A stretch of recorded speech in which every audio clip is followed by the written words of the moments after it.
Hey guys, MrPokke here, and this is just gonna be the summary as well as recap for everything that has been going on in the CZN version 1.2 update, as well as they're taking a look at Chizuru, our brand new voice psionic DPS, as well as everything she has to offer. So without further ado, let's get into today's content. So going into Chizuru, one thing to note is that for the EN version, the livestream, they actually did not show any of her divine epiphany as well as the normal epiphanies, but for the JP version, they actually did in fact show the entire list. So I'm just gonna be leaving up the translated version right over here, so you can kind of just take a look at herself and just see what she has to figure. I'm just going to be going through essentially what her abilities does as well as what she's going to be offering for you in the combat itself, right? So Chizuru is pretty much going to be a voice psionic DPS where she applies Curse Shackles, hitting enemies with set debuffs will then grant Will o Wisp. I'm going to call him WoW stacks. So after you achieve 5 WoW stacks, you'll generate 1 attack card with a bind effect. The bind effect is the brand new mechanic that Chizuru has, which makes her essentially anti-synergistic with any AP generators. In this case, it's going to be Mika, because it essentially completely prevents you from getting any sort of AP generation. So if you want to stack on your attack card with the bind effect for big damage to Chizuru, sort of similar to how you want to play a combo DPS one. You're going to go for as many attack cards as possible. So an excellent team call you can see from the live stream is pretty much going to be her pairing with Trezza, with units like Luke, to go for as many of these low cost attack cards and just generate one massive combo at the end of the entire hit. So TLDR, for more hits, is going to give you more damage.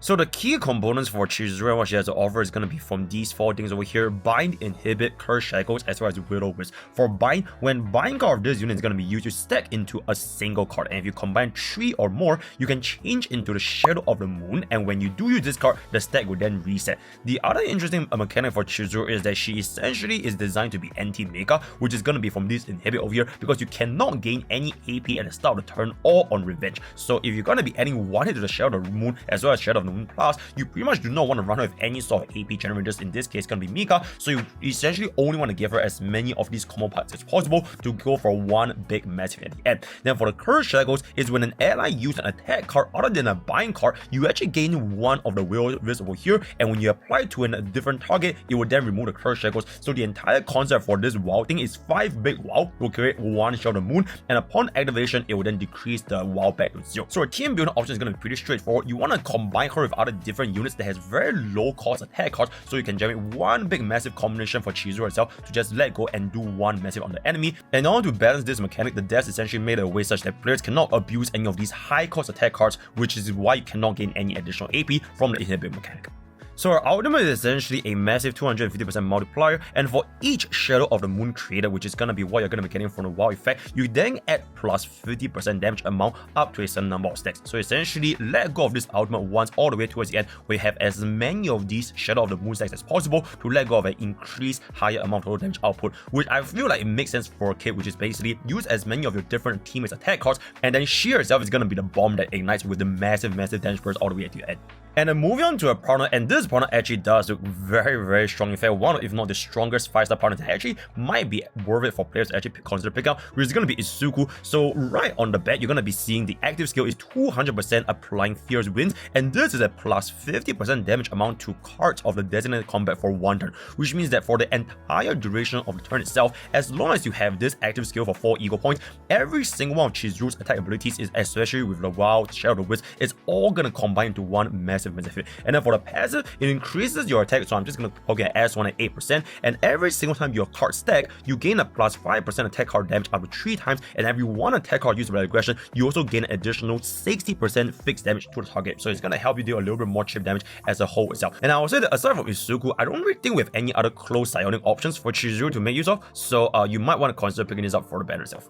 So the most important item, or rather the manifest ego for Chizuru, is pretty much going to be your level 2. When using the plus moon card, you actually gain 1 Shadow of the Moon for free. It's actually 399. So this is actually an insane change, because you actually need 5 steps of Will o Wisp to actually get 1 normal Shadow of the Moon. So this makes your entire rotation of Chizuru a lot more straightforward for the players. And then lastly, for the team cons is going to be as follows. You can see from the dev livestream, they showcase a Ray plus Tracer combo, they showcase a Luke plus a Cassius combo, as well as they show a Nia plus a Yugi combo. Now personally, out of these 3 different teams, I'm not too sure exactly how is Yugi going to pair with Chizuru, because essentially your entire AP generation for this team is going to be looking very, very low unless we get some form of better AP generator, some sort of sub DPS that essentially is completely skill point neutral, and Chizuru can actually be the one that actually deals most of the damage, because unfortunately because of the inhibit mechanic, you cannot spam AP batteries unlike what you would want to do with Mika over here. So we're just going to see how this team is going to play around, because she's actually going to come in less than 24 hours. So we'll take a look at it. 月 A プラスになりましたね。ただ、現状、まだ結束が3なので、ちょっとずつあと1でたまるので、ちょっとずつちょっと貯めていきましょう。なるほどね。はい。で、そうですね。急所攻撃の方が両ヒット数的に考えると、両方同じぐらいではあるんですけども、これはそうですね。鬼火を使ってこっちを使ってで月影をさらに育てていきましょう。これでようやく5までたまりました。で、保存もついてるんで、そうですね。一旦ね、手元に残り続けるという形ですね。こう見ると確かにトレサと相性いいな。で、手動効果でさらにラッキーなので2つコストがゼロになりましたね。両方使っていきましょう。で、そうですね。大丈夫かな？大丈夫かな？月 A プラスを使っていきます。はい。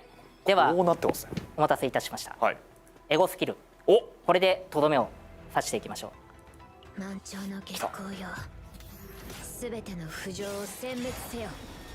海が割れてる。はい。このような形に。かっこいい。はい。以上が基本的な千鶴の、使い方になっており。So the rest of this portion is going to be essentially what version 1.2 is going to offer for the entire kit. So for version 1.2 summary, the cost of upgrading units is going to be reduced by 80%, new preferred gears for combat affinity, chatting with combatants, raid level 7 affinity background, quality of life on team selection as well as quick select, various quality of life in chaos, unique identified areas are going to be shown, for example the dimensions, faint memory and maximum memory is going to be shown in chaos, so no more third party website, you can pretty much just see exactly what save data points are going to be getting. Very, very good devs in the moment here. Turn indicators to make it easier for you guys to take a note, especially for your dimensional outbreak, the memory of chaos kind of things. Free temples, standard limited camera through the login events of for 21 days, 2 new fates obtainable through identified areas, new hidden boss after interior boss, codex gaming dimension tunnels, as well as the decks are usable for the event, sweet dream being the next Nebula distortion boss, as well as 2 new shops, a new monthly shop and a whale shop, and this does include a universal dupe for free 99 with the in-game torrent, and the new event is going to be a little bit similar to Honkai Star Wars Pure Fiction, and lastly 2 new memory fragment sets, which I would say personally they're not gonna be that crazy. So that's pretty much it for the entire summary of Chaos Zero Nightmare version 1.2 summary. I'll just let you guys see a little bit of the highlight of the stream as well as footage from the JP server to see what you guys can expect. So looking forward to Chizuru. I'm gonna be coming back to Singapore very, very soon. All the best for catch up with. See you guys. Bye.